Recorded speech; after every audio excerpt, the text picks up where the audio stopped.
ઉનાળાની શરૂઆત થાય એટલે આકરા તાપ અને અસહ્ય ગરમીના લીધે સીધું પરસેવો જ છૂટવા માંડે, સાચું ને? તરત જ આપણે એસી કે કૂલરનું બટન શોધીએ છીએ.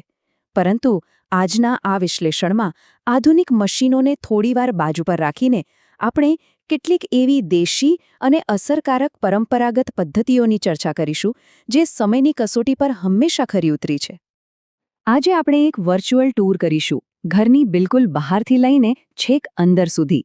આ રહ્યા આપણા મુખ્ય 5 મુદ્દાઓ: કુદરતી ઉકેલો, છતનું રક્ષણ, બારી બારણા, આંગણું અને ભોંયતળિયું, અને છેલ્લે ઘરની અંદરની ગોઠવણ. બસ આટલા જ સ્ટેપ્સ છે.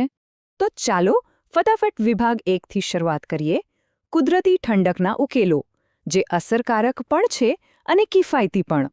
ઘણા લોકોને એવું લાગે કે ઘરને ઠંડુ કરવું એટલે મોટો ખર્ચો, પણ એવું બિલકુલ નથી.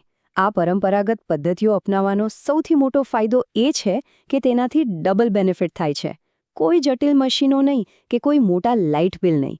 સંપૂર્ણપણે સ્વદેશી અને સરળ ઉપાયોથી એકદમ ઉત્તમ પરિણામ મેળવી શકાય છે. તે તમારા ખિસ્સા પર પણ હળવા રહે છે અને પર્યાવરણ માટે પણ શ્રેષ્ઠ છે. છે ને કમાલની વાત? તો આ 5 મુખ્ય દેશી રીતો કઈ છે? એનો એક નકશો મગજમાં બેસાડી લઈએ. પહેલું, ભીના પડદા કે ખસની ટટ્ટી. બીજું, ઢાબા પર ચૂનો કે કંતાન. ત્રીજું, ક્રોસ વેન્ટિલેશનનું સચોટ ટાઈમિંગ. ચોથું, પાણીનો છંટકાવ. અને પાંચમું, માટીના વાસણો અને છોડ. આ બધી પદ્ધતિઓ અલગ અલગ નથી, પણ એક આખી સિસ્ટમની જેમ એકબીજા સાથે જોડાઈને કામ કરે છે. તો ચાલો ઘરના સૌથી ઉપરના ભાગ એટલે કે ઢાબા પરથી શરૂઆત કરીએ. વિભાગ 2, છતનું રક્ષણ એટલે કે ગરમી સામે આપણા ઘરની પ્રથમ હરોળ. વિચારો, ઉનાળાનો આકરો સૂર્યપ્રકાશ સૌથી પહેલાં ક્યાં પડે? સીધો જ આપણી છત પર. એટલે જ તેને બચાવવી સૌથી વધારે જરૂરી છે. આના 2 એકદમ જબરદસ્ત અને સાદા વિકલ્પો છે.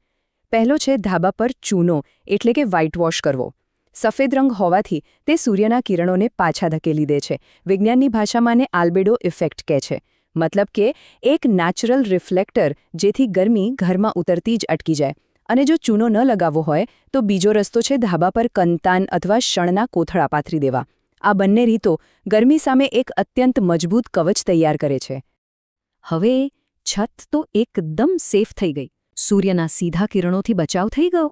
પણ આજુબાજુથી આવતી ગરમ હવા જે ઘરમાં પ્રવેશે છે તેનું શું? છત પછી પ્રવેશદ્વારોને ઠંડક માટે કેવી રીતે તૈયાર કરી શકાય? ચાલો નીચે તરફ જઈએ અને જોઈએ. આગળ વધીએ વિભાગ 3 તરફ. બારી અને બારણા એટલે કે ગરમીને અંદર આવતી રોકવી. અહીં આપણો મુખ્ય ઉદ્દેશ્ય એ છે કે હવા ઘરમાં પ્રવેશે એ પહેલાં જ જાણે કે ફિલ્ટર થઈને ઠંડી પડી જાય. આનો સૌથી શ્રેષ્ઠ અને સુગંધીદાર ઉકેલ છે ખસની તટ્ટી. હા, પેલા ખાસ પ્રકારના ઘાસમાંથી બનતી જાડી કે પછી સાદા સુતરાઉ પડદા. જ્યારે તમે તેને બારી બારણા પર લગાવીને ભીના કરો છો ને, ત્યારે તે એક કુદરતી એર કન્ડિશનર જ બની જાય છે. તેમાંથી આવતી હવા માત્ર ઠંડી જ નથી હોતી, પણ તેમાં ભીની માટી જેવી એક અદ્ભુત સુગંધ પણ હોય છે. આ ખરેખર એકવાર અનુભવવા જેવું છે. હવે થોડા હજી નીચે ઉતરીએ. વિભાગ 4, આંગણું અને ભોંયતળિયું, જમીનનું સ્તર. આપણું આંગણું અને ઘરનું ભોંયતળિયું આખો દિવસ ભયંકર ગરમી શોષી લે છે. તો આનો ઉપાય શું? એકદમ સિમ્પલ. ભોંયતળિયે અને આંગણામાં પાણીનો છંટકાવ કરી દો. સાંભળવામાં સાવ સામાન્ય લાગે, પણ આની પાછળનું વિજ્ઞાન જબરદસ્ત છે. બાષ્પીભવન એટલે કે પાણી ઉડી જવાની પ્રક્રિયા આસપાસની બધી જ ગરમી ખેંચી લે છે. પાણીની વરાળ બને કે તરત જ જમીન અને હવા બંને ફટાફટ ઠંડા થઈ જાય છે. વર્ષોથી આપણા ઘરોમાં આ પદ્ધતિ રોજિંદા જીવનનો એક ભાગ રહી છે. ઓકે, તો આપણે છતને સુરક્ષિત કરી લીધી, બારી બારણા પર ભીના પડદા લગાવી દીધા અને આંગણાને પણ પાણીથી ઠંડુ કરી દીધું. બહારની ગરમીને તો બરાબરની રોકી લીધી. પરંતુ હવે પ્રશ્ન એ છે કે આટલું કર્યા પછી ઘરની અંદર બેઠા હોઈએ ત્યારે શું કરી શકાય? ઘરના આંતરિક ભાગમાં કેવી રીતે આરામદાયક વાતાવરણ સેટ કરવું? આવો જોઈએ વિભાગ 5, ઘરની અંદરની વ્યવસ્થા, આપણું આંતરિક વાતાવરણ. સંપૂર્ણપણે ઘરની અંદર પ્રવેશીને આપણે અમુક ચોક્કસ ગોઠવણોથી અંદરના વાતાવરણને એક અલગ જ માઇક્રોક્લાઇમેટમાં ફેરવી શકીએ છીએ. આમાં સૌથી મોટો ગેમ ચેન્જર છે ક્રોસ વેન્ટિલેશન, એટલે કે ઘરમાં હવાની મુક્ત અવરજવર. પણ ધ્યાન રાખજો, ખાલી બારીઓ ખુલ્લી મૂકી દેવાથી કશું નહીં થાય. આમાં ટાઈમિંગ સૌથી અગત્યનું છે.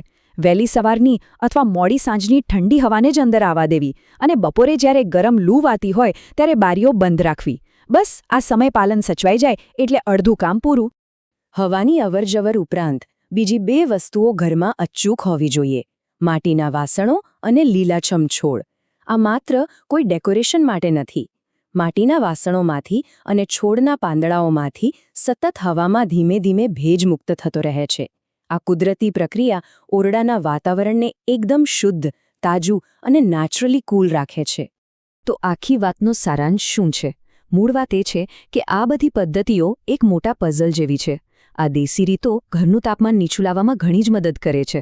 જ્યારે તમે છત પર ચૂનો લગાવો છો, બારીઓ પર ભીના પડદા રાખો છો, આંગણામાં પાણી છાંટો છો, બરાબર વેન્ટિલેશન કરો છો અને ઘરમાં છોડવા રાખો છો, ત્યારે આ બધી જ દેશી રીતો ભેગી મળીને ઘરનું તાપમાન ખરેખર નોંધપાત્ર રીતે નીચું લાવી દે છે, એકદમ જાદુની જેમ.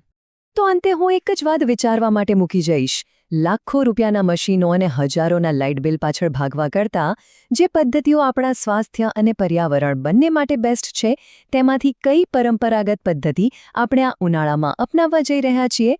વિચારજો ચોક્કસ.